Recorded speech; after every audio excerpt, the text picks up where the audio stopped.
Here's how to delete your Microsoft account.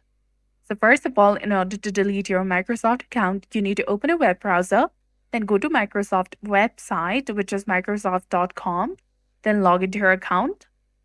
Once you're signed in, click on your profile icon in the top right corner of your screen and then tap on My Microsoft Account. Scroll down to the account info and go to your info page. And under the account info section, you'll see the option of close account, which is beside product safety notifications. Now you need to scroll down and tap on close account, which is highlighted in blue color. You will need to verify your identity. Then choose the number of the days you want to wait before your account is permanently closed. Note that you can recover your account within this time frame.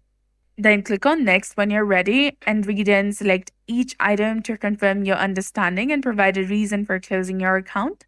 Finally, click on Mark Account for Closure and your account will be deleted after the selected time period. So that's it for this video. I hope you found this helpful. If you did, please like, share, and subscribe. Thanks for watching. We'll see you again in the next one.